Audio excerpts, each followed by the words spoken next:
The financial inclusion team at the Bill and Melinda Gates Foundation has focused on women-led MSMEs and also women-led small-scale producers because they are the bedrock of the economy. We know that if financial services can be affordable, relevant, and responsive to women in the real economy, then they will reach others, they will reach men, and they will build economic growth, they will strengthen resilience, and we will have an amplification of financial health. And how does this tie in to East Africa? Well, the East African economies are very integrated.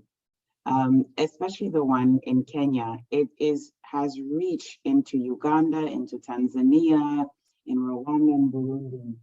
And so we've taken the approach of seeking to serve women in the productive economy and the real economy across the region, because our thesis and our hypothesis has been proven that when you invest in women and you support women's enterprise, that the dividends are not only to herself, but also to her household and to her community.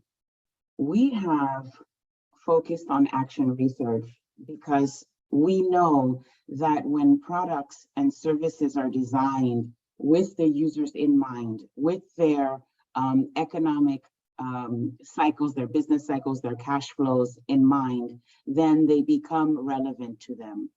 We also want to use market research in an effort to understand what type of pricing would make sense for these consumers.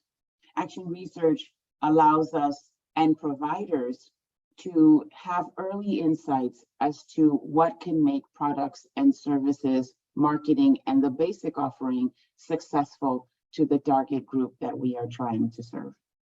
Customer centricity is key in order to advance women's financial inclusion, because oftentimes services are not designed with women in mind. They are not intentional. In fact, they're gender blind.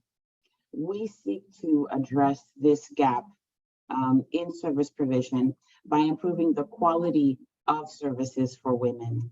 And part of that quality relates around relevance, pricing, placing, and all of the attributes that a successful product has. We feel that we are getting closer to amplifying women's financial inclusion when we take a customer-centric approach from the onset, and also that solutions are designed to scale. This is also very important for private sector actors to enjoy the sustainability of service provision, and for women to enjoy the reliability of a sustainable service.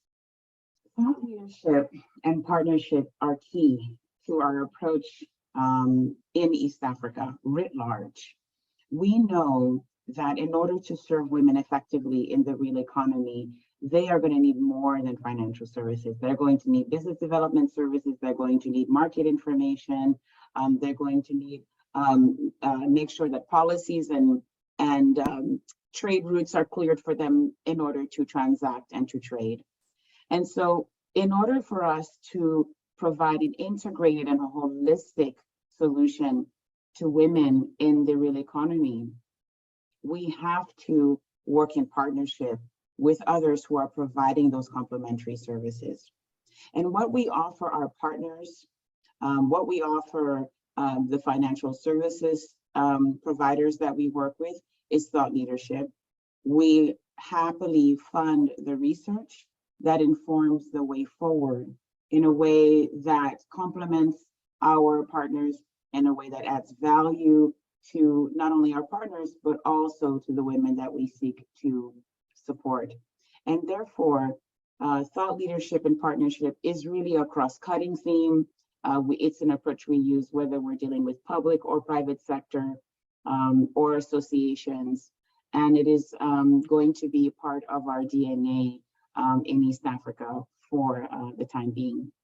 We are very interested not only in scale and sustainability, but in relevance, affordability. And we're interested in partnering with institutions who share our strategic vision. We are not interested in working with people who are we're dragging along, but rather our partnership should be advancing the core mandate of the institution itself, so that this is a value add not only to our strategy, but to the provider strategy or to a government strategy. So we are looking for synchronicity and alignment in our strategic endeavors. And we're looking for a true partnership where each player brings their value add to the table. And I think together we can really help make a difference and help East Africa recover from the pandemic, the economic shutdowns of the COVID-19 pandemic, and become a strong region in Africa.